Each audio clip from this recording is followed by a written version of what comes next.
Hello guys! Hello mga katibid tips! So ngayon magdi-DIY po ulit tayo at ang gagamitin po natin ay ang number 1 cleaning products. At ito nga po ay ang Wise Cleaner kasi ang hatid po nila ay makapagbigay po ng negosyo, ng extra income at sa tulad ko na mami na makatipid po tayo kasi yung mga DIY po nila is ginagamit po natin pang araw-araw. Abangan nyo po monthly kasi mag-a-upload po tayo ng mga DIY na pwede po nating pagkuhanan ng extra income. Bukod po doon is makatipid po tayo. Kaya ngayon, uunahin po natin ang premium popcorn. Okay? So, nagawa na po natin to last year. Kaya lang, ang daming naging katanungan doon. Yung iba, hindi ko na nasagot. So, dito po, sa video na ito, sasagutin po natin lahat. Okay, so, kauna-unahan, syempre, gagamit po tayo dyan ng timba. Kahit anong timba, planggana, yung available, nakakasya po yung 10 litro ng tubig. Kailangan po ay malinis, pero pwede po galing sa gripo,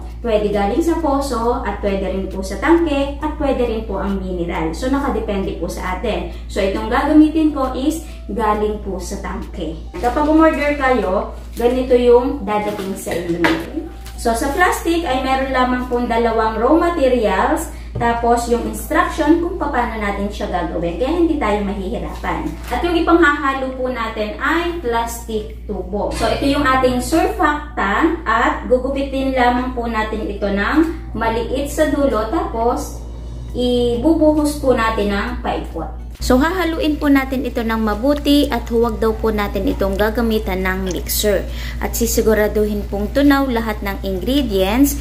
Pero sa puntong ito mga katipid tips, hindi po natin nahalo kasi excited na po tayong mapunta sa step 3. Ano kaya ang magiging resulta kasi hindi natin nasunod or hindi po natin nahalo yung pinakang step 2. Ano po kaya ang magiging resulta? Ito po sa step 2, kailangan po ay hahaluin na po natin. Kasi kumbaga, nababawasan na po yung buo-buo ng raw materials po natin. Ang ating pong step 3 ay ibubuhos na po natin ang popcorn premix bottles. At sa pinakang bote, meron po ditong nakadikit na pigment powder. Ito po yung pampakulay dun sa popcorn po natin. So, tatanggalin ko muna siya bago po natin ibuhos. I-shake daw po muna ng mabuti bago po natin ilagay dito. At yung pinaka-special dito sa popcorn po natin is meron na pong rub technology. So, habang nirarab po natin, mas lalong nagre-release ng bango yung popcorn po natin.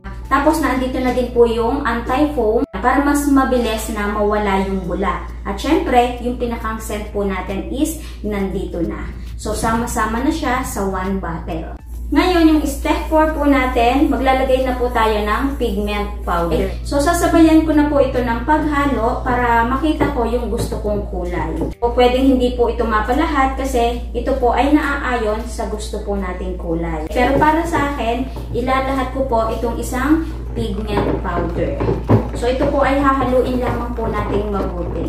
Kapag nahalo na po natin ang ayos, ngayon, para mas madali yung trabaho po natin, yung pinakang step 5 po natin is gagamit po tayo ng salaan. Kailangan mas maganda yung hindi na po natin ginagamit sa kitchen kasi sobrang kapit po ng amoy ng popcorn po natin. So, pwede pa rin naman siyang gamitin. Kaya lang, huhugasan lamang po natin ng mabuti.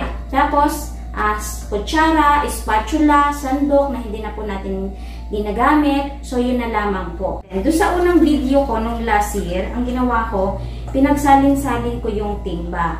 So, itong isang paraan na to is pwede rin po natin gawin kasi halimbawa, kung wala tayong available na isang timba, so pwedeng isang timba lang yung magamit po natin. Habang ginagawa ko to, sagutin na natin yung ibang katanungan. May nagtatanong doon, ano ba talaga yung totoo?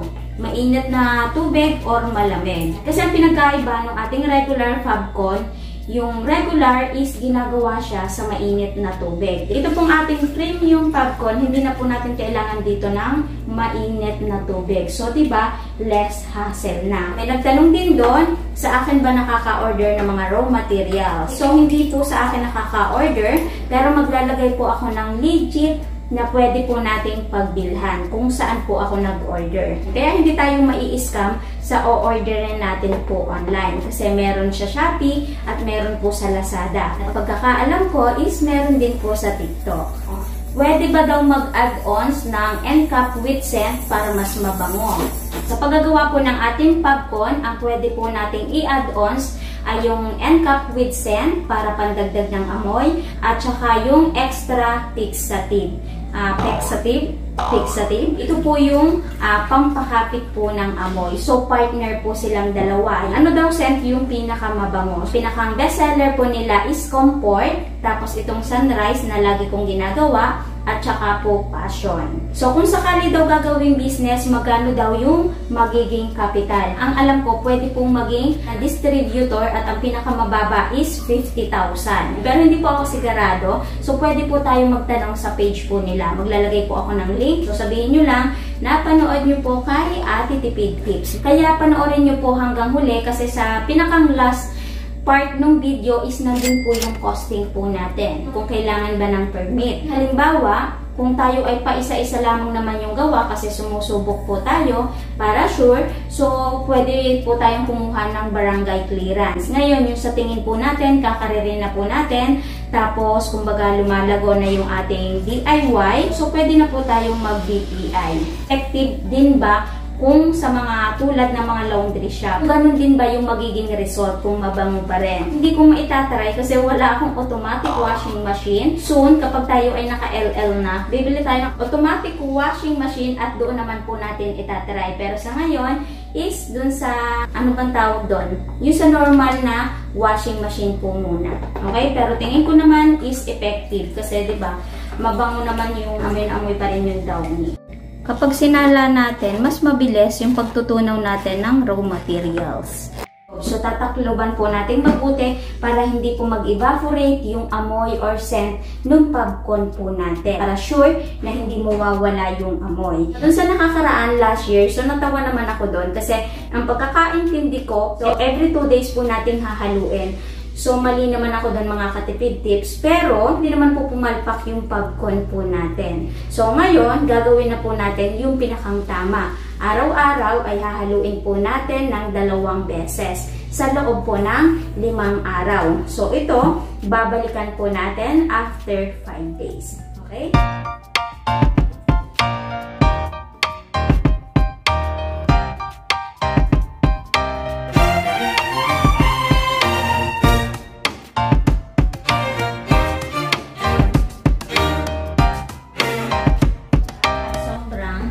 Bango niya.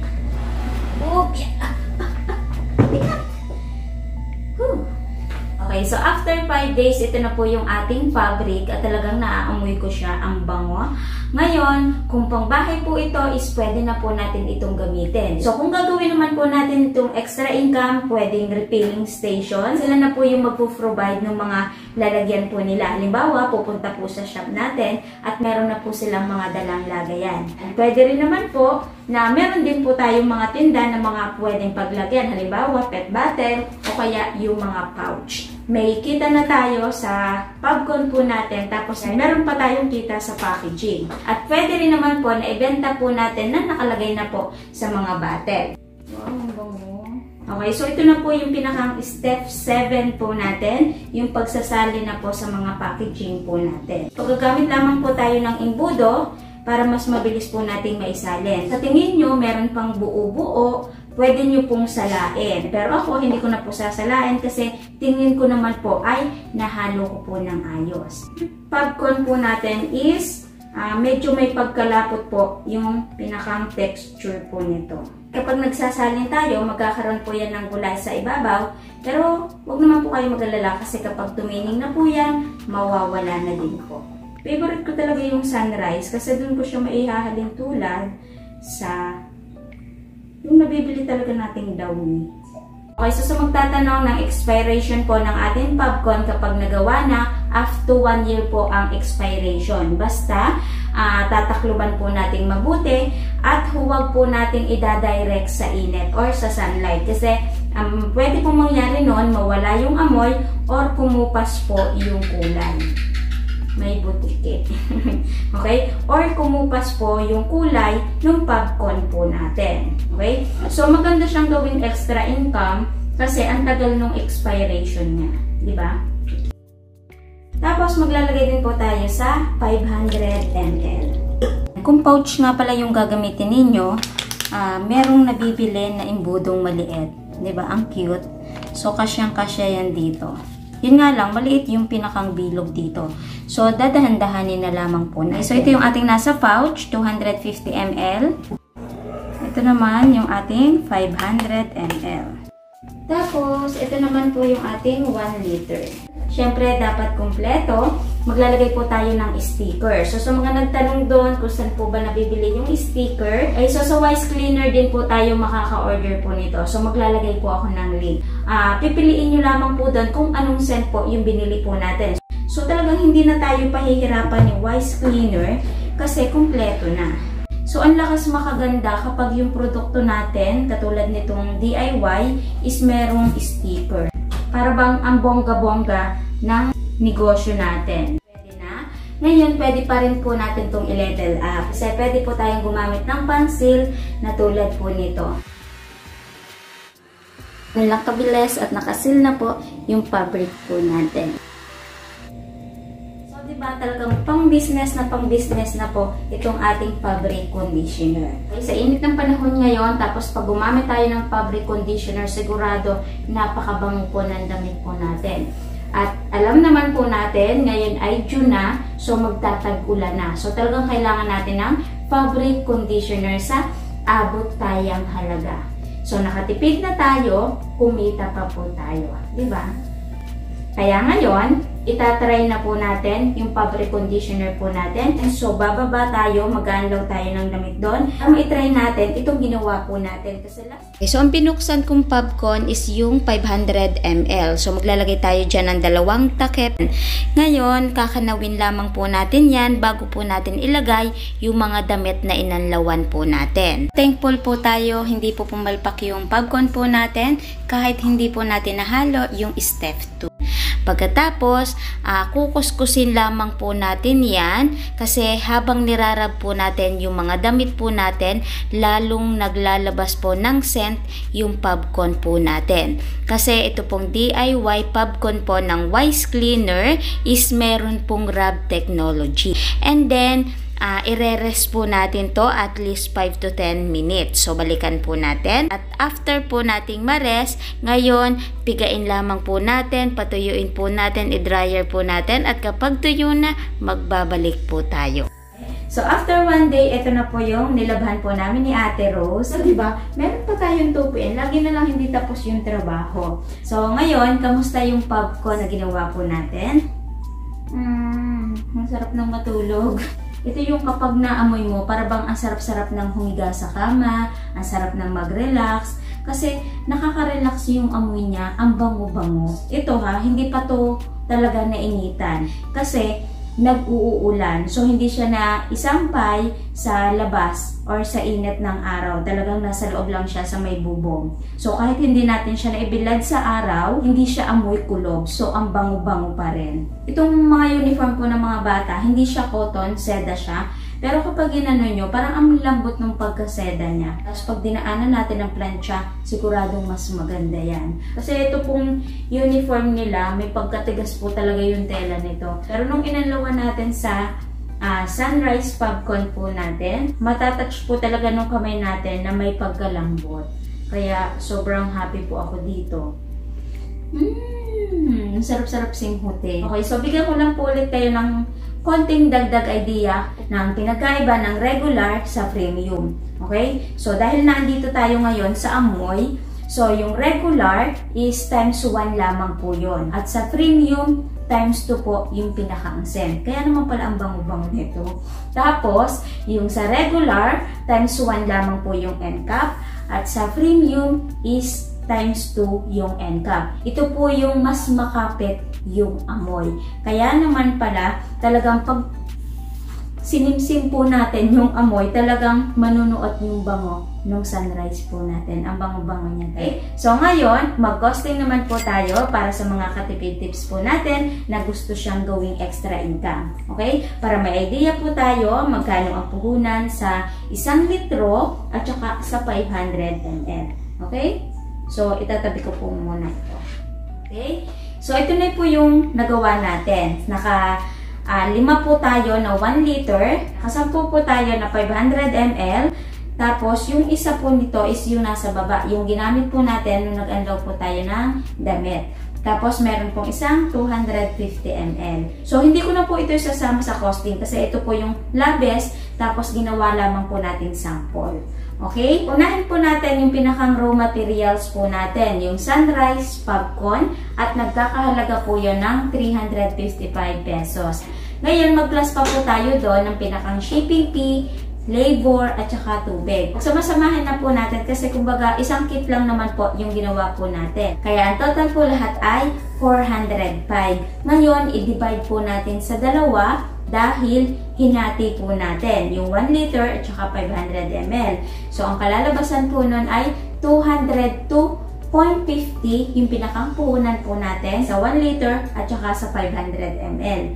So, ngayon, unahin po natin yung pinakang costing po natin sa 1 liter. Okay, so yung 202.50, i-divide po natin sa 5 na nagawa po natin. Kalalabasan po nun ay 40.50 ang puhunan po ng laman sa loob. Ngayon, dahil inilagay po natin sa packaging, mag-plus na din po tayo ng pinakang bote po natin, tapos yung pinakang sticker po natin, at yung ginamit po nating pang seal at sa pag-seal po natin. So, gagamit tayo ng saglit ng kuryente doon. So, sabihin na po natin na 15 pesos, pero may allowance na po yon. Okay? So, ang total po ng isang bote ay 55.5. Ngayon, yung pagpapresyo pa rin po nito, depende pa rin po sa atin.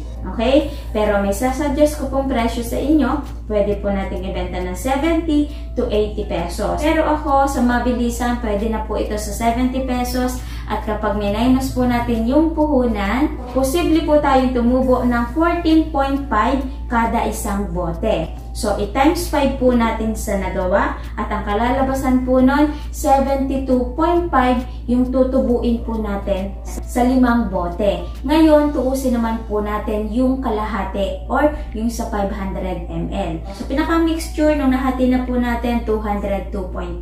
I-divide po natin sa 10 pieces na nagawa po natin at ang kalalabasan po nun ay 20.5 ang puhunan sa laman po sa loob. Ngayon, mag-plus po ulit tayo ng pinakang packaging po natin sa bote, sa sticker, at sa inilagay po nating seal. So, sabihin na po natin na 10 pesos. So, meron po ulit allowance yon. Kaya, ang total po ng puhunan kada isang bote ay 30.50. So, pwede natin itong ibenta ng 40 pesos to 50 pesos. Pero ako, tutuusin ko po siya sa 40 pesos. At pag minus po yung puhunan, posible po tayong tumubo ng 9.50. Put lang natin sa ngayon, kapag itinimes po natin yan sa 10, posible po tayong tumubo ng 95 pesos sa 10 bottle po na 500 ml. Ngayon, pag-plusin po natin yung tubo sa 1 liter at tubo sa 500 ml. At posible po tayong tumubo ng 167.50 at hindi na po yun masama, mga katipid tip. Kasi isang kit lamang po yung pinag-uusapan po natin. Bawa lamang po dahil consistent po tayo sa ginagawa po natin. So, kapag nadodoble na po natin yun, nakakadalawang kit na, nakakatatlong kit na. So, imagine mga katipid tips, ang laki po ng posible po natin tubuin kahit tayo po ay nasa bahay po lamang. Tapos, ang kagandahan po doon, kumita na po tayo, nakatipid pa tayo. Diba? Tamang-tama po ito ngayong paparating ang tagulan.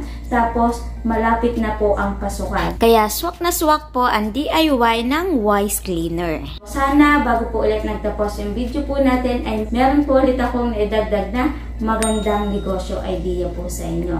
Okay? So, kita-kits na lang po ulit sa next video po natin. Okay? Bye!